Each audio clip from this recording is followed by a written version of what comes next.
Hello everyone, welcome back. तो देखो, इस लेक्चर में हम बात करेंगे molecular mass and formula mass की। जिस तरह से एटॉमिक मास क्या होता है, एक एटम का मास, उसी तरह से मॉलिक्यूलर मास होगा किसी एक पर्टिकुलर मॉलिक्यूल का मास। एंड वी नो दैट कि मॉलिक्यूल कैसे बनता है, by the combination of atoms. Atoms को मिलाकर ही मॉलिक्यूल बनता है। जैसे कि यहाँ पर ये बहुत सारे छोटे छोटे एटम्स हैं, इनको मिला के एक मॉलिक्यूल बना। अब इस पर्टिकुलर मॉलिक्यूल का आपने मॉलिक्यूलर मास निकालना है, तो क्या करोगे, जो इंडिविजुअल एटम्स है इसके अंदर, उनके एटॉमिक मासेस को आप प्लस कर दोगे और आपको फाइनली क्या मिल जाएगा, मॉलिक्यूलर मास। अब इन्हीं चीज़ों को, मॉलिक्यूलर मास को ही हम यहाँ पर प्रैक्टिस करेंगे, ठीक है। जैसे उससे पहले आपको कुछ एक बेसिक एलिमेंट्स के एटॉमिक मासेस पता होने चाहिए। अच्छा रहेगा कि आप इनको लर्न ही कर दो। जैसे कि हाइड्रोजन का व्यू ऑल नो दैट कि 1 होता है एटॉमिक मास, ठीक है। एंड कार्बन का कितना होता है, कार्बन का 12 होता है, ऑक्सीजन का 16 होता है, ठीक है। वी ऑल नो दैट कि ये एटॉमिक मासेस होते हैं। अब देखो, हमने निकालना है molecular mass of CH4, methane का मॉलिक्यूलर मास निकालना है। तो molecular mass we know that क्या होता है, sum of atomic masses of all the atoms. पहला आपके पास एटम है कार्बन, तो कार्बन का एटॉमिक मास कैसे निकालोगे आप। कार्बन का atomic mass we all know that कि ये है 12। सो आप राइट डाउन करोगे यहाँ पर 12 plus 4 times of atomic mass of hydrogen, ठीक है। अब देखो 4 टाइम्स क्यों करा, बिकॉज हमें सारे ऑल द एटम्स, सभी एटम्स यहाँ पर हमने इंक्लूड करना है, इसलिए हमने यहाँ पर 4 टाइम्स ऑफ हाइड्रोजन करा। एंड हाइड्रोजन का कितना होता है, 1 होता है एटॉमिक मास, तो ये बनकर 12 plus 4 into 1। So this is equal to 12 plus 4 equals to 16U, ठीक है। तो क्या हो गया, यहाँ पर मॉलिक्यूलर मास CH4 का, मीथेन का आया 16U। और ये कैसे आया, ये सम किया आपने atomic masses of different atoms present in that molecule, ठीक है। अब नेक्स्ट एग्जांपल करते हैं, मॉलिक्यूलर मास ऑफ वाटर कैसे निकालेंगे। Molecular mass of water is equal to atomic mass of hydrogen, और जिसको हम क्या करेंगे, 2 टाइम्स करेंगे क्योंकि यहाँ पर 2 है, plus atomic mass of oxygen, ठीक है, equals to atomic mass of hydrogen is 1 into 2 plus atomic mass of oxygen is 16। तो ये आ गया 18U, ठीक है। तो मोलर मास ऑफ वाटर कितना निकला, 18U। वैसे ही ग्लूकोज का कैसे निकालेंगे। ग्लूकोज का क्या फॉर्मूला होता है, ग्लूकोज होता है C6H12O6, ठीक है। इसका आपको बोल रहे हैं कि मोलर मास निकालो। क्या करोगे, molar mass is equal to 6 times atomic mass of carbon plus 12 times of atomic mass of hydrogen plus 6 times of atomic mass of oxygen, ठीक है। तो नंबर्स भी यहाँ पर हम इंक्लूड करेंगे बिकॉज हमें टोटल मास चाहिए। एंड ये कितना आ जाएगा, 6 टाइम्स, कार्बन का कितना मास होता है, 12U होता है, ठीक है, प्लस 12 टाइम्स ऑफ हाइड्रोजन का 1 होगा, प्लस 6 टाइम्स ऑफ, और ऑक्सीजन का कितना हो गया यहाँ पर, ऑक्सीजन का हो गया 16, ओके। तो ये यहाँ पर आ गया 72 प्लस 12 प्लस, और ये आ गया यहाँ पर 96।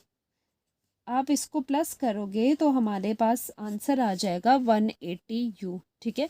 मैंने यहाँ पर इसके विदाउट यूनिट्स लिखे हैं, चाहो तो यहाँ पर भी यूनिट लिख सकते हो या फिर लास्ट में लगा देना, ठीक है। तो मोलर मास ऑफ ग्लूकोज कितना बन गया, 180U। तो इसी तरह से किसी भी मॉलिक्यूल का आप मोलर मास इजीली निकाल सकते हो। जस्ट आपको उनके एटॉमिक मासेस पता होने चाहिए जो एटम्स प्रेजेंट है मॉलिक्यूल में, और जस्ट आपको सिंपल उनका एडिशन करना है, ठीक है। तो ये रहा मॉलिक्यूलर मास।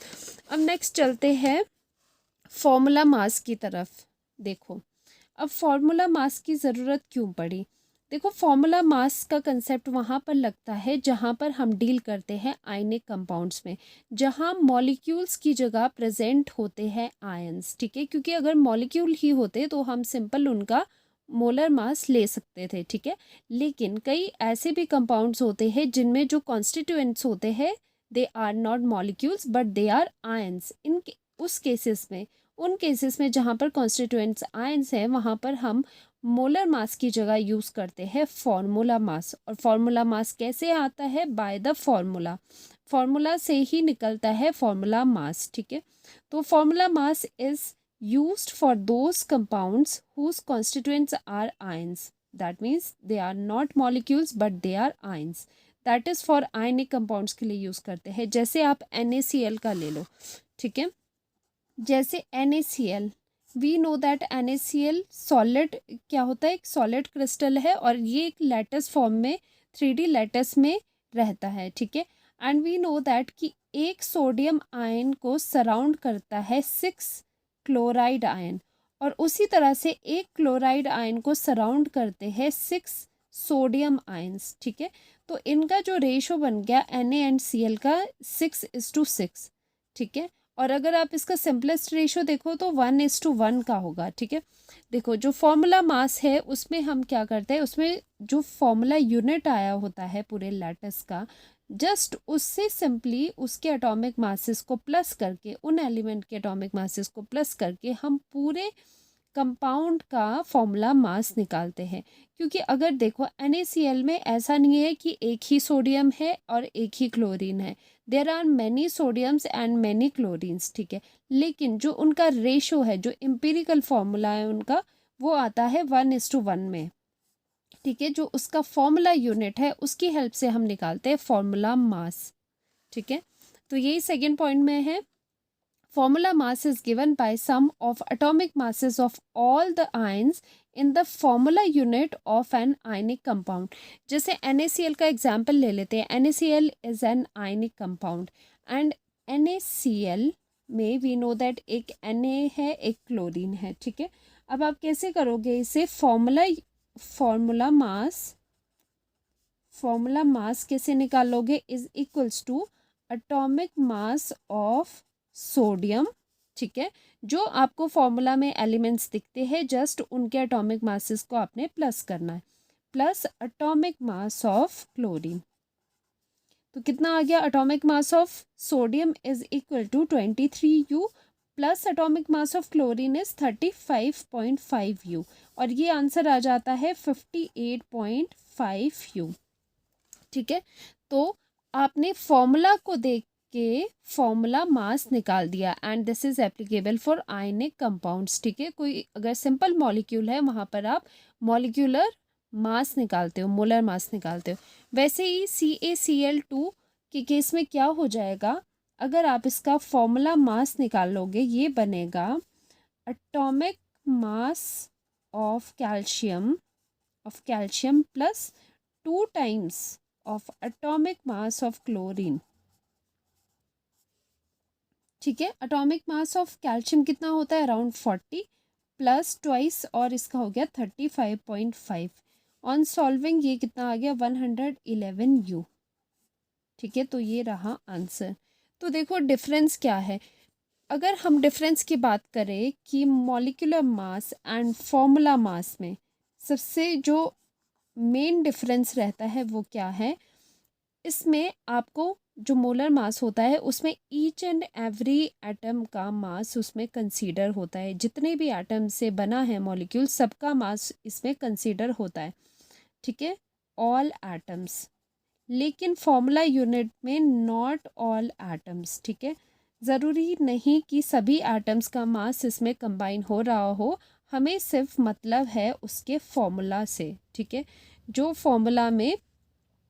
फॉर्मूला में एलिमेंट्स आएंगे, जितने नंबर के आएंगे, जस्ट आप उसी से फॉर्मूला मास निकालते हो। ठीक है, and this is applicable for ionic compounds, और ये सभी सिंपल मॉलिक्यूल्स के लिए एप्लीकेबल है। और मॉलिक्यूलर मास में हम क्या देखते हैं? मॉलिक्यूलर मास में हम देखते हैं उसका फॉर्मूला। ठीक है, जो मॉलिक्यूल का अपना पर्टिकुलर फॉर्मूला है। ठीक है, एंड जो फॉर्मूला मास है उसमें हम एम्पिरिकल फॉर्मूला देखते हैं। एम्पिरिकल फॉर्मूला क्या होता है? उसका एम्पिरिकल मास क्या होता है? जो उसका सिंपलेस्ट रेशो, ठीक है, जो simplest whole number ratio of atoms है किसी भी एक कंपाउंड में, उनके अकॉर्डिंग हम क्या निकालते हैं? फॉर्मूला मास निकालते हैं। तो ये था कंसेप्ट फॉर्मूला मास का और मोलर मास का। आई होप आपको सभी कन्फ्यूजन दूर हो गई होगी। अब मिलते हैं नेक्स्ट वीडियो में। नेक्स्ट वीडियो से हम स्टार्ट करने जा रहे हैं मोल कंसेप्ट को, which is very very important part of the chapter. तो बने रहिए चैनल के साथ। Thank you so much. Bye bye.